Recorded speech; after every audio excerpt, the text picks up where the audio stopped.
Assalamu alaikum dear friends and students, this is Adil Azaz Ahmad. Dear friends, today I am going to start a very important and very essential topic जो है hyper sensitivity. अक्सर students ने मुझे comments भी किए हैं कि sir kindly आप हाइपर सेंसिटिविटी का जो लेक्चर है वो अपलोड करें। तो आज के लेक्चर में हम हाइपर सेंसिटिविटी रिएक्शन डिस्कस करते हैं, उसके 4 टाइप्स को भी डिस्कस करते हैं। तो चलो स्टार्ट करते हैं। हाइपर सेंसिटिविटी वर्ड जो हाइपर सेंसिटिविटी है, it is the composition 2 Greek word.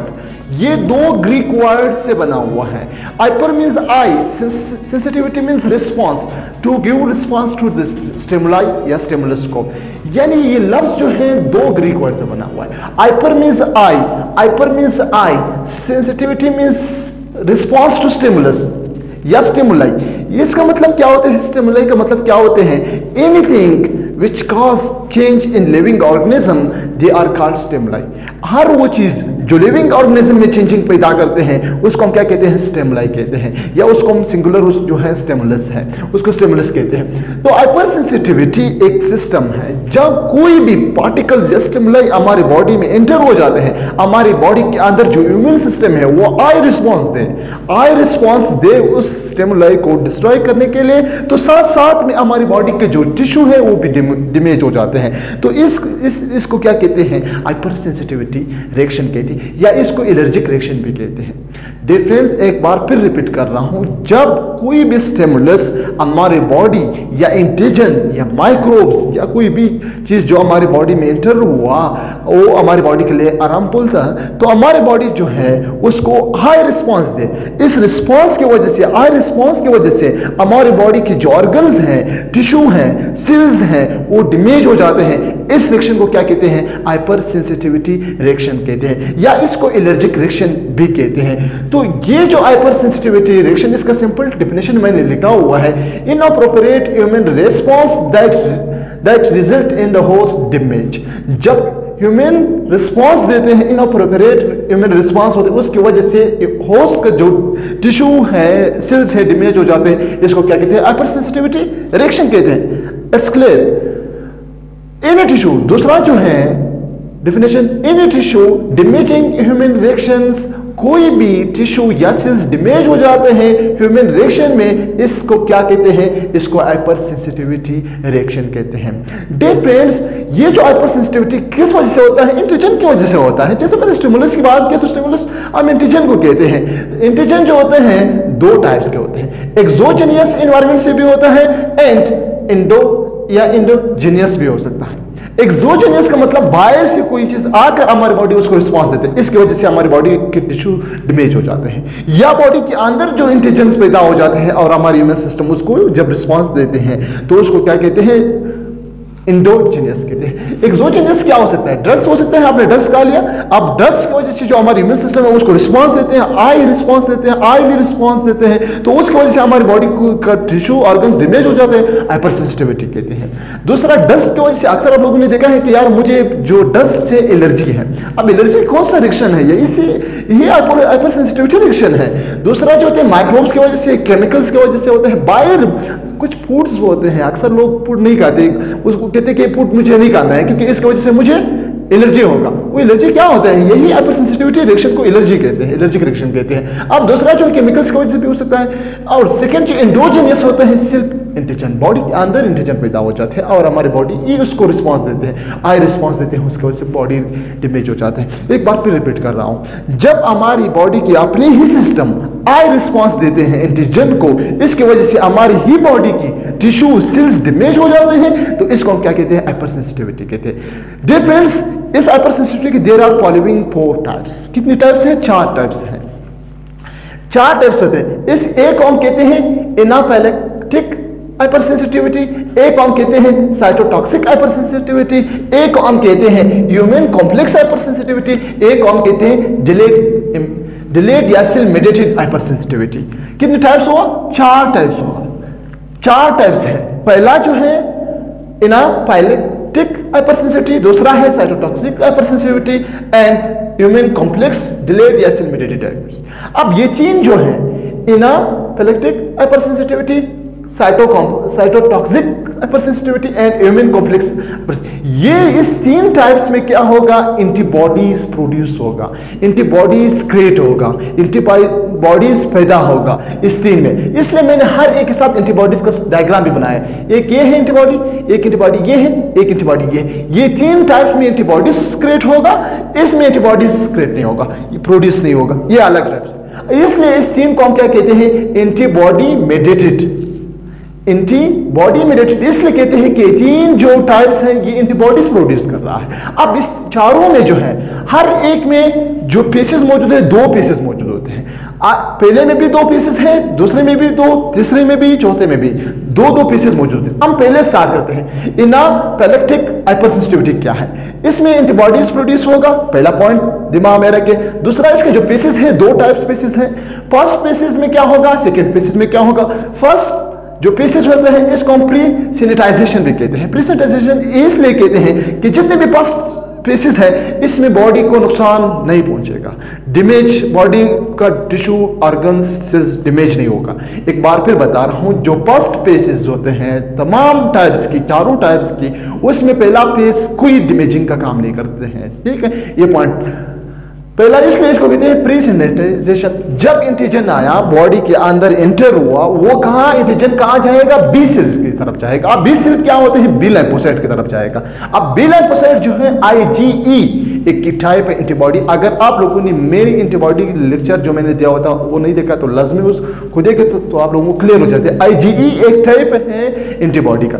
तो जब एंटीजन बी सेल के साथ अटैच हुआ तो ये क्या बी सेल्स प्रोड्यूस करेगा, IgE एक टाइप एंटीबॉडीज का, उसको क्रिएट करेगा। अब ये जो IgE एंटीबॉडी है ये कहां जाएगा, मास्ट सेल्स में एंड बेसोफिल सेल्स में जाएगा। 2 टाइप सेल्स है। मास्ट सेल्स आप लोगों को मालूम है कि ये कहां पे मौजूद होते हैं, ये कनेक्टिव टिश्यू के साथ अटैच होगा, कनेक्टिव टिश्यू के साथ मौजूद होते हैं। अब बेसोफिल्स होते हैं जनरल सर्कुलेशन में मौजूद होते हैं।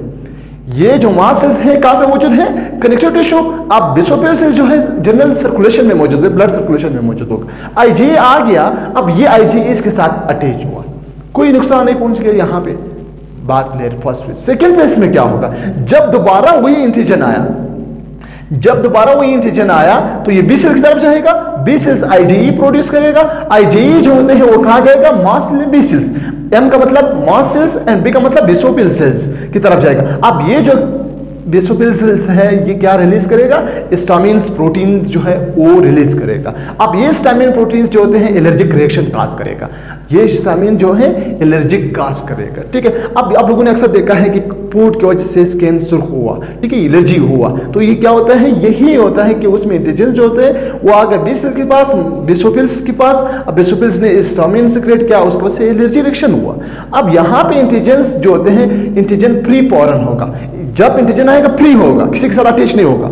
एंटीबॉडी जो है IgE फिक्स होगा, M बी सेल्स या मास्ट सेल्स या बेसोफिल सेल्स के साथ अटैच होगा। पॉइंट नोट करें, यहाँ पे एंटीजन प्री और एंटीबॉडी जो होते हैं वो अटैच फिक्स होगा। यहाँ पे बी सेल जो है, बी सेल्स है, बेसोफिल सेल्स, इसके साथ एंटीबॉडीज अटैच है, एंटीबॉडीज अटैच है, और यहाँ पे जो एंटीजन है वो प्री फॉर्म में मौजूद होते हैं।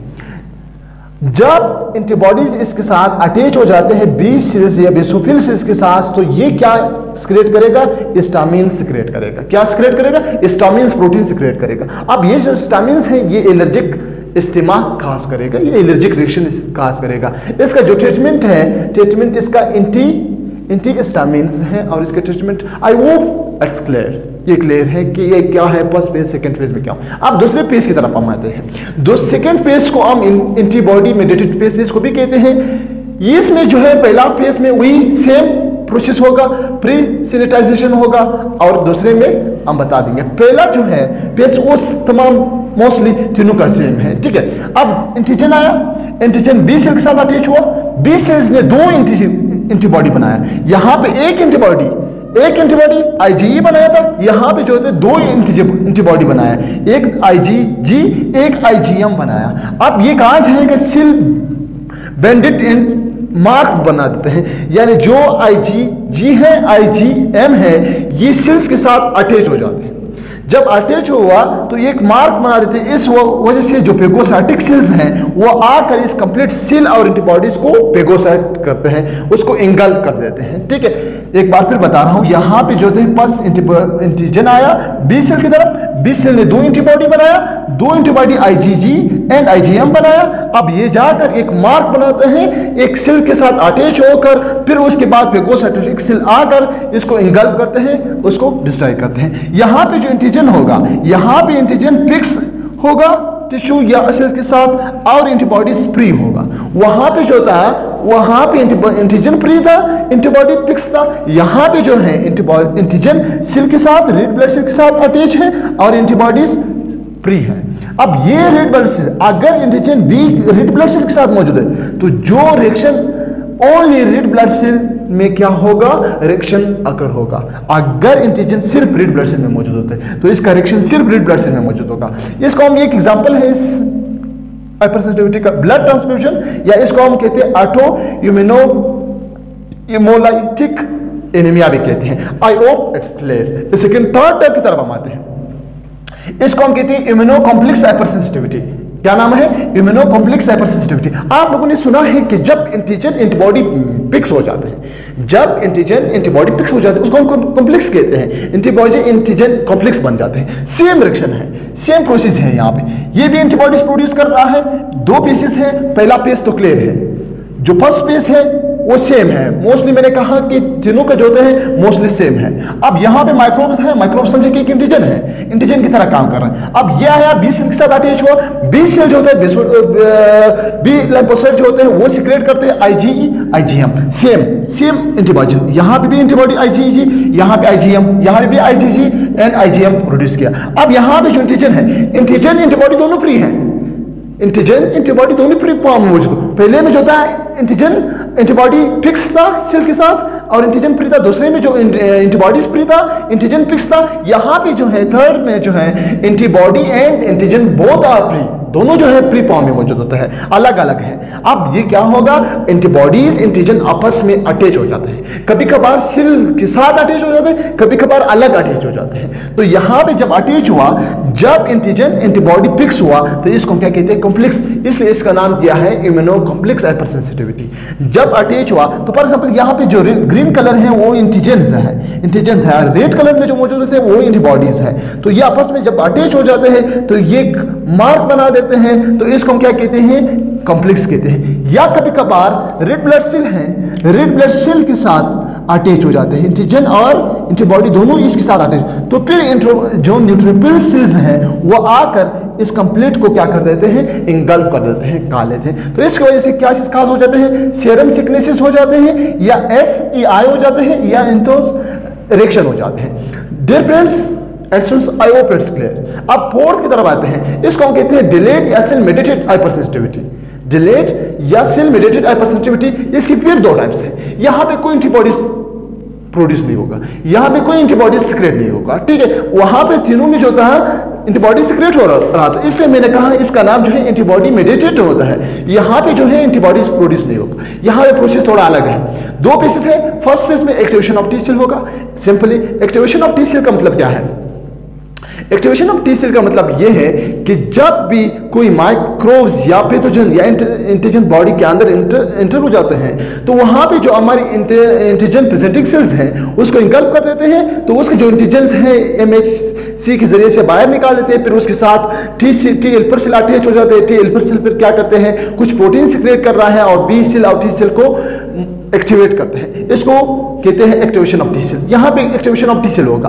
बी में क्या हो, सेकेंड फेज में क्या होगा, जब टी सेल एक्टिवेट हो जाते हैं, टी सेल क्या करते हैं, 2 काम करते हैं, एक साइटोटॉक्सिक सेल्स, एक जो होते हैं टी हेल्पर सेल को मैसेज बन जाते हैं। अब टी हेल्पर सेल का 2 काम होते हैं। टी हेल्पर सेल, जब टी हेल्पर सेल के साथ एंटीजन आया तो ये 2 काम करते हैं, एक टी हेल्पर सेल 1 और दूसरा जो है टी हेल्पर जो नंबर होते हैं 17 उसके पास चले जाते हैं, उसको एक्टिवेट करते हैं और फिर बाद में एक्टिवेट मैक्रोफेज एंड न्यूट्रोफिल्स भी एक्टिवेट हो जाते हैं, तीनों एक्टिवेट हो जाते हैं। यहाँ पे साइटोटॉक्सिक सेल्स जो होते हैं, यहाँ पे जो है T cell cytotoxic cell secrete कर रहा है, एक टाइप है सेल लिम्फोसाइट का साइटोटॉक्सिक, जिसको हम किलर सेल भी कहते हैं। अब ये जो साइटोटॉक्सिक सेल सेल्स हैं ये रिलीज करते हैं वेसिकल्स को, या सिंपली हम कहते हैं प्रोटीन्स रिलीज करता है, ठीक है। ये कहाँ चले जाते हैं, ये डिस्ट्रक्शन ऑफ टिश्यू डैमेजिंग का काम करते हैं, ये फिर चले जाते हैं उस माइक्रोब्स को भी डैमेज करते हैं, साथ साथ में क्या होगा उस टिश्यू को या उस सेल्स को भी डैमेज करते हैं। फॉर एग्जांपल यहाँ पे एंटीजन है, एंटीजन इस सेल के पास आया,